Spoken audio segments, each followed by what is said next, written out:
Chapter 24. The Secret Cave. The sun had nearly reached the meridian, and his scorching rays fell full on the rocks, which seemed themselves sensible of the heat. Thousands of grasshoppers hidden in the bushes chirped with a monotonous and dull note. The leaves of the myrtle and olive trees waved and rustled in the wind. At every step that Edmund took, he disturbed the lizards glittering with the hues of the emerald. Afar off, he saw the wild goats bounding from crag to crag.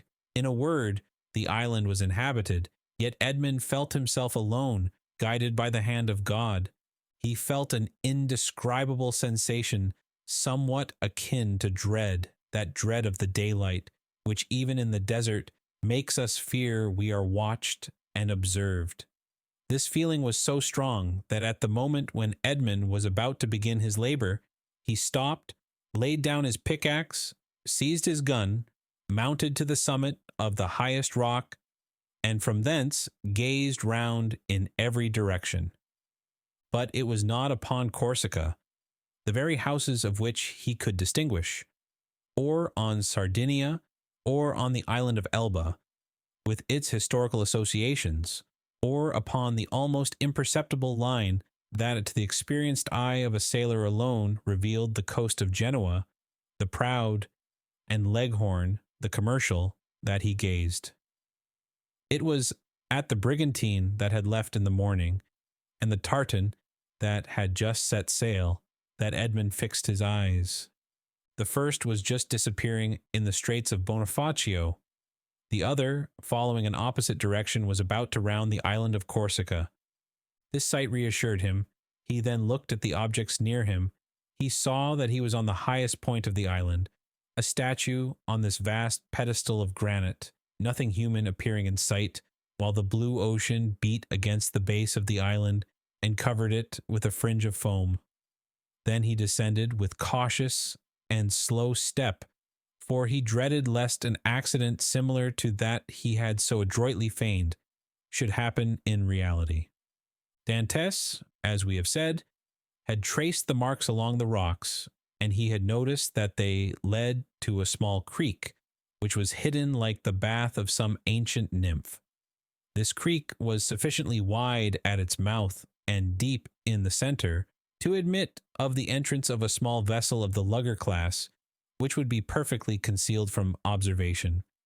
Then, following the clue that in the hands of the Abbé Faria had been so skillfully used to guide him through the Daedalian labyrinth of probabilities, he thought that the Cardinal Spada, anxious not to be watched, had entered the creek, concealed his little bark, followed the line marked by the notches in the rock, and at the end of it had buried his treasure. It was this idea that had brought Dantès back to the circular rock. One thing only perplexed Edmund and destroyed his theory. How could this rock, which weighed several tons, have been lifted to this spot without the aid of many men? Suddenly an idea flashed across his mind. Instead of raising it, thought he, they have lowered it. And he sprang from the rock in order to inspect the base on which it had formerly stood. He soon perceived that a slope had been formed, and the rock had slid along this until it stopped at the spot it now occupied. A large stone had served as a wedge. Flints and pebbles had been inserted around it so as to conceal the orifice. This species of masonry had been covered with earth, and grass and weeds had grown there. Moss had clung to the stones, myrtle bushes had taken root, and the old rock seemed fixed to the earth. Dantès dug away the earth carefully, and detected, or fancied he detected, the ingenious artifice.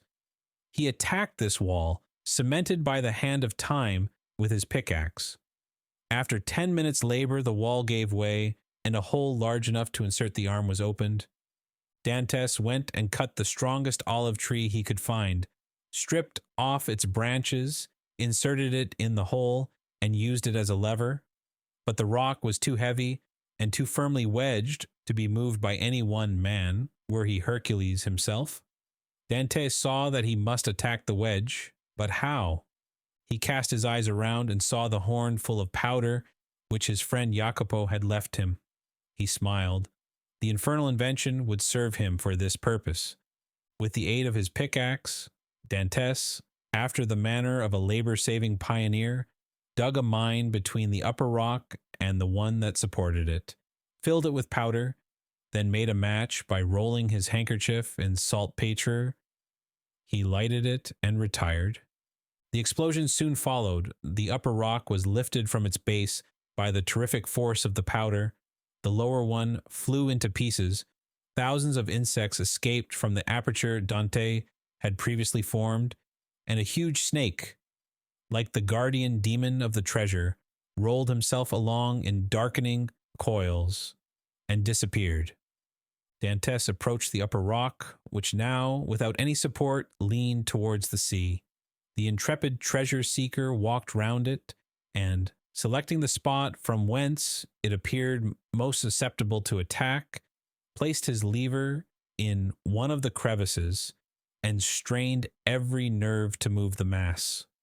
The rock, already shaken by the explosion, tottered on its base. Dantes redoubled his efforts. He seemed like one of the ancient Titans, who uprooted the mountains to hurl against the father of the gods. The rock yielded, rolled over, bounded from point to point, and finally disappeared in the ocean. On the spot it had occupied was a circular space, exposing an iron ring let into a square flagstone. Dantes uttered a cry of joy and surprise. Never had a first attempt been crowned with more perfect success. He would fain have continued, but his knees trembled, and his heart beat so violently, and his sight became so dim that he was forced to pause. This feeling lasted but for a moment. Edmund inserted his lever in the ring and exerted all his strength. The flagstone yielded and disclosed steps that descended until they were lost in the obscurity of a subterraneous grotto. Anyone else would have rushed on with a cry of joy. Dantes turned pale, hesitated, and reflected. "Come," said he to himself, "be a man. I am accustomed to adversity. I must not be cast down by the discovery that I have been deceived. What, then, would be the use of all I have suffered? The heart breaks when, after having been elated by flattering hopes, it sees all its illusions destroyed. Faria has dreamed this. The Cardinal Spada buried no treasure here. Perhaps he never came here, or, if he did, Cesar Borgia, the intrepid adventurer, the stealthy and indefatigable plunderer, has followed him, discovered his traces, pursued them as I have done, raised the stone, and descending before me has left me nothing." He remained motionless and pensive, his eyes fixed on the gloomy aperture that was open at his feet. "Now that I expect nothing, now that I no longer entertain the slightest hopes, the end of this adventure becomes simply a matter of curiosity." And he remained again motionless and thoughtful. Yes, this is an adventure, worthy a place in the varied career of that royal bandit. This fabulous event formed but a link in a long chain of marvels. Yes, Borgia has been here, a torch in one hand, a sword in the other, and within 20 paces at the foot of this rock, perhaps 2 guards kept watch on land and sea, while their master descended, as I am about to descend, dispelling the darkness before his awe-inspiring progress. "But what was the fate of the guards who thus possessed his secret?" asked Dantes of himself. "The fate," replied he, smiling, "of those who buried Alaric and were interred with the corpse." Yet, had he come, thought Dantes, he would have found the treasure, and Borgia, he who compared Italy to an artichoke, which he could devour leaf by leaf, knew too well the value of time to waste it in replacing this rock. "I will go down." Then he descended, a smile on his lips, and murmuring that last word of human philosophy, "Perhaps." But instead of the darkness and the thick and mephitic atmosphere he had expected to find, Dantes saw a dim and bluish light, which, as well as the air, entered not merely by the aperture he had just formed, but by the interstices and crevices of the rock which were visible from without, and through which he could distinguish the blue sky and the waving branches of the evergreen oaks, and the tendrils of the creepers that grew from the rocks.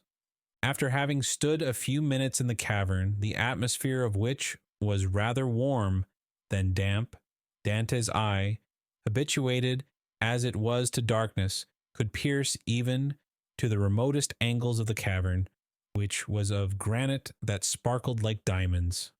"Alas," said Edmund, smiling, "these are the treasures the cardinal has left," and the good abbé, seeing in a dream these glittering walls, has indulged in fallacious hopes. But he called to mind the words of the will, which he knew by heart. In the farthest angle of the second opening, said the cardinal's will, he had only found the first grotto. He had now to seek the second. Dantes continued his search. He reflected that this second grotto must penetrate deeper into the island. He examined the stones and sounded one part of the wall where he fancied the opening existed, masked for precaution's sake. The pickaxe struck for a moment, with a dull sound that drew out of Dante's forehead large drops of perspiration. At last it seemed to him that one part of the wall gave forth a more hollow and deeper echo. He eagerly advanced, and with the quickness of perception that no one but a prisoner possesses, saw that there, in all probability, the opening must be.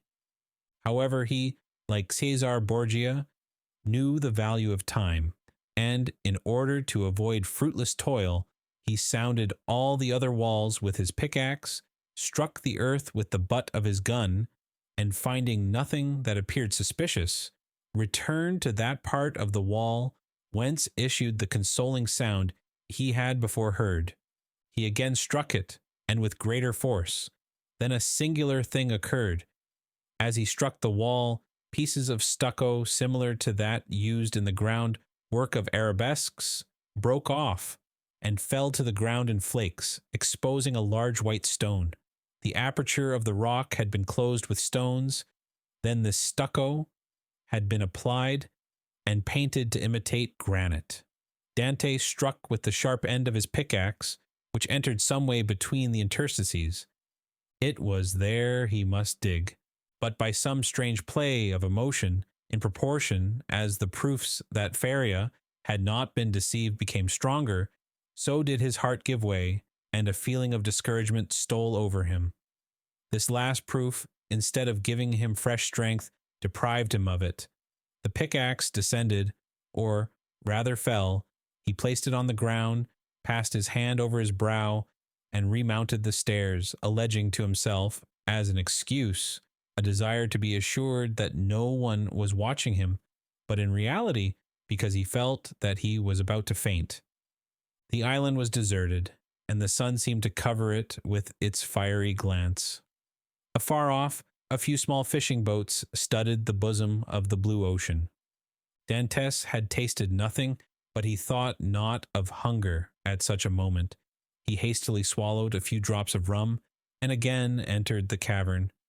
The pickaxe that had seemed so heavy was now like a feather in his grasp. He seized it and attacked the wall. After several blows, he perceived that the stones were not cemented, but had been merely placed one upon the other and covered with stucco. He inserted the point of his pickaxe, and using the handle as a lever, with joy soon saw the stone turn as if on hinges and fall at his feet. He had nothing more to do now but with the iron tooth of the pickaxe to draw the stones towards him one by one. The aperture was already sufficiently large for him to enter, but by waiting he could still cling to hope and retard the certainty of deception. At last, after renewed hesitation, Dantes entered the second grotto. The second grotto was lower and more gloomy than the first. The air that could only enter by the newly formed opening had the mephitic smell Dantes was surprised not to find in the outer cavern. He waited in order to allow pure air to displace the foul atmosphere, and then went on. At the left of the opening was a dark and deep angle, but to Dante's eye there was no darkness. He glanced around the second grotto. It was, like the first, empty. The treasure, if it existed, was buried in this corner. The time had at length arrived, 2 feet of earth removed, and Dante's fate would be decided. He advanced towards the angle, and summoning all his resolution, attacked the ground with the pickaxe. At the 5th or 6th blow, the pickaxe struck against an iron substance. Never did funeral knell, never did alarm bell produce a greater effect on the hearer. Had Dantes found nothing, he could not have become more ghastly pale. He again struck his pickaxe into the earth and encountered the same resistance, but not the same sound. It is a casket of wood bound with iron, thought he. At this moment a shadow passed rapidly before the opening. Dantes seized his gun, sprang through the opening, and mounted the stair. A wild goat had passed before the mouth of the cave and was feeding at a little distance. This would have been a favorable occasion to secure his dinner, but Dantes feared lest the report of his gun should attract attention. He thought a moment, cut a branch of a resinous tree, lighted it at the fire at which the smugglers had prepared their breakfast, and descended with this torch. He wished to see everything. He approached the hole he had dug, and now, with the aid of the torch, saw that his pickaxe had in reality struck against iron and wood. He planted his torch in the ground and resumed his labor. In an instant, a space 3 feet long by 2 feet broad was cleared, and Dantes could see an oaken coffer bound with cut steel. In the middle of the lid, he saw engraved on a silver plate, which was still untarnished, the arms of the Spada family, a sword on pale, on an oval shield like all the Italian armorial bearings, and surmounted by a cardinal's hat. Dantes easily recognized them. Faria had so often drawn them for him. There was no longer any doubt. The treasure was there. No one would have been at such pains to conceal an empty casket. In an instant he had cleared every obstacle away, and he saw successively the lock, placed between 2 padlocks and the 2 handles at each end, all carved as things were carved at that epoch, when art rendered the commonest metals precious. Dante seized the handles and strove to lift the coffer. It was impossible. He sought to open it. Lock and padlock were fastened. These faithful guardians seemed unwilling to surrender their trust. Dantes inserted the sharp end of the pickaxe between the coffer and the lid, and pressing with all his force on the handle, burst open the fastenings. The hinges yielded in their turn and fell, still holding in their grasp fragments of the wood, and the chest was open. Edmund was seized with vertigo. He cocked his gun and laid it beside him. He then closed his eyes as children do, in order that they may see in the resplendent night of their own imagination more stars than are visible in the firmament. Then he reopened them and stood motionless with amazement. 3 compartments divided the coffer. In the first blazed piles of golden coin. In the second were ranged bars of unpolished gold, which possessed nothing attractive save their value. In the third, Edmund grasped handfuls of diamonds, pearls, and rubies, which, as they fell on one another, sounded like hail against glass. After having touched, felt, examined these treasures, Edmund rushed through the caverns like a man seized with frenzy. He leaped on a rock, from whence he could behold the sea. He was alone, alone with these countless, these unheard-of treasures. Was he awake, or was it but a dream? Was it a transient vision, or was he face to face with reality? He would fain have gazed upon his gold, and yet he had not strength enough. For an instant he leaned his head in his hands as if to prevent his senses from leaving him, and then rushed madly about the rocks of Monte Cristo. terrifying the wild goats and scaring the seafowls with his wild cries and gestures. Then he returned, and, still unable to believe the evidence of his senses, rushed into the grotto and found himself before this mine of gold and jewels. This time he fell on his knees and, clasping his hands convulsively, uttered a prayer intelligible to God alone. He soon became calmer and more happy, for only now did he begin to realize his felicity. He then set himself to work to count his fortune. There were 1,000 ingots of gold, each weighing from 2 to 3 pounds.